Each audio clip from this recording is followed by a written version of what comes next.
እንዴ የኔ ከርከሩ አሁንም እየበላህ ነው አይደለም? እንኳን የሸመተ ያረሰም አይችል አንተ ሁሌ ስመጣ እዚህ ነህ። ምንድነው አባዬ? እሺ ምን አረኩኝ? አትበል እስቲ መጀመሪያ ባፌ ያስከውን ጨርስ። እኔ አሁን እንደሌላው ልጅ ምበላ ነኝ? እንዴ ከሳው ለዛ አይደለ? ስልኬ ጠራ አባዬ፣ አንዴ አንሳልኝ። አትቸገር እኔ አነሳልሃለሁ። በእውነት ስራ ይዞ ነው በልኝ። አንዴ እባክህ። ግን ማን የደወለው? ሜሮን? እሷ ነች። በስህተት ነው አባዬ። ሄሎ ይቅርታ የኔት እኔ ቤቢሽ አይደለሁም ለጊዜው። ቤቢሽ አይደለሁም። እና ማን ቤቢት ሄዶ? የለም ትንሽ እኮ ድስት አይደለም ወጥቶ ነው ትንሽ ልኬው ምናምን ነገር። እኔ አባቱ ነኝ በነገራችን። ኧረ ጋሼ ግን ልጆትን አንድ በሉልኝ። ምንድነው የኔ ልጅ? እስቲ ንገሪኝ፣ ምን ሆናችሁ ነው? ምንድነው? እኔ ለቁም ነገር ነው የምፈልገው። ላግባ ስለው እምቢ አለኝ ጋሼ። ይኸውልሽ በስሙ እኮ ምንም የለውም እኮ ልጅ። አንድ በስሙ አለው የሚባል ነገር ያው እቃው ነው ከነፍሬው። ፍሬውም እንደው ንቅለ ተከላ ነው መሰለኝ አንዱ። የእሱ አይደለም ሁለቱ። እኔ ምንም አልፈልግም ከሱ ጋሼ። የራሴ G+3 ቤት አለ። መንቀሳቀሻም ከሆነ አንድ 3 መኪና ይጠፋም። እና ምን አባቱ ሆኖ ነው አላገባሽም የሚለው? ምንድነው አባዬ? ይኸውልሽ ከልጅ ይልቅ አባት ስለ ትዳር በደንብ ያውቃል አይደለም እንዴ? ምንድነው ምን ፈልገህ ነው? አንዴ ከባለቤቴ ጋር እያወራሁ ነው ስልክ። ከአንዴ መልሼ ልደውልሽ ቤብ። ምንድነው አባዬ? ምንድነው ሞቅ አድርገው እንጂ አንተ አባት ሲያገባ እንደዚህ ነው እንደ ቤቱ ዘፈኑ ምናምን ከፋፍቶ እንጂ አባዬ ሰው እንዳይሰማ። ልጅ ለአባቱ ሰርግ ሚዜ አይሆንም። ሻማ ነገር ትይዛለች፣ ችግር የለውም። ሞቅ አድርገው።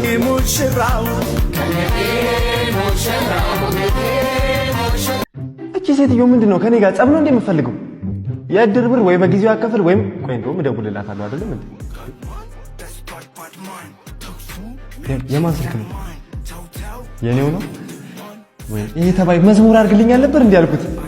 ምንድነው አሁን ይሄ? ወይ ፈተና። ሄሎ ጤና ይስጥልኝ። አብሮ ይስጥልኝ። ከወረዳ 8 ፖሊስ ጣቢያ ነበር ምን ደውለው? ፖሊስ ጣቢያ? አዎ በትክክል ፖሊስ ጣቢያ። ምንድነው? ምን ተፈጥሮ ነው? ልጆት እኛ ጋር ይገኛል።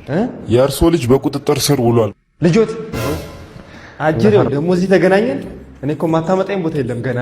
ኧረ አባዬ ምን አሸካከመ? እንደው ዝም ብሎ እኮ ነው። ቤት ስመጣ ይደርስ ነበር። ኧረ ምንም እንደ ሸክም ወዴላ አህያ አይደለም። ለዛ ነው። ሻውን ወሬውን ተውና ምን ሆነ ነው ንገረኝ እስቲ። እኔ አሁን እስር ቤት ታይቼ ማላቅ ሰውዬው በአንተ ምክንያት። ምንም ስለኔ ሰው አልነገረም? ሰፈር ምናምን ማን ይነግረኛል? እኔ የምን የሰፈር ሰው ነው? ማንንም አላገኘም? ኧረ በእውነት ማንም አልነገረኝም። እኔ ምን መሰለህ አባዬ ምንም እኮ ባላረግ ነው የሆነ ፕሮጀክት እየነደፍን ነበር ተሰብስበን ከጓደኞቻችን ጋር። ከዛ አካባቢ ግርግር ተነሳ ምናምን በቃ ግብር ቀረጥ ምናምን በሚለው ሰብስበው ምስኪን ልጅ ምንም አትዘን አባዬ። በቃ አባዬ የሚከፋፈለውን ከፋፍለ ብቻ እኔ ከዚህ ያስወጣኝ በቃ። ሌላ ምንም እኮ ቀላል። አሎ የስርቆት ተጠርጣሪዎች ሰዓት አልቋል። አታሰማም እንዴ? ግባ። እሱን አይደል? ማንን? አንተ ነው አባዬ? ተስማሙ እንጂ። አሎ ማነው ሴትዮዋን የዘረፋት? እባክህን ኮንስታብል ቅኔም የዘረፈው ብለህ አባዬ። ገና ለገና እስር ቤት ገባ ብለህ ሹገር ጀመርክ አይደል? ትንሽ ጊዜ ብንለያይ መካሪ ብታጣ ይሄን ትበላለህ ልበላ። ኧረ ምንድን ነው? አሜሪካ መንግስት የተብላላና እጅጉን መርዘኛም መዘዘኛም ዩራኒየም ለዩክሬን ለመላክ መሰናዳቱ ተገልጧል።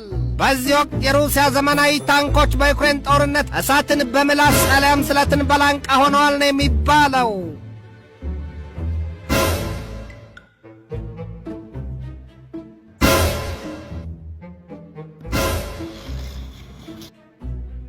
የሩሲያና የሰሜን ኮሪያ መሪዎች ደግሞ በጦር መሳሪያ ዙሪያ ሩሲያ ውስጥ ተገናኝተው ለመምከር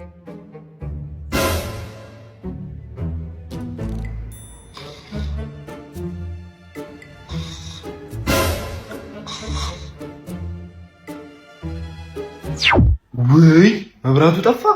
የሚገርም እኮ ነው። ምን አይነት ሀገር ነው አሁን በዚህ ሰዓት ይጠፋል? ኧረ በስመ ምንድነው አባዬ? እያየ ነበር ማለት ነው። ምኑ? ኧረ እባክህ በርሜሉን ውሃ ሳንሞላ መብራት መጥፋቱን ያናድድ።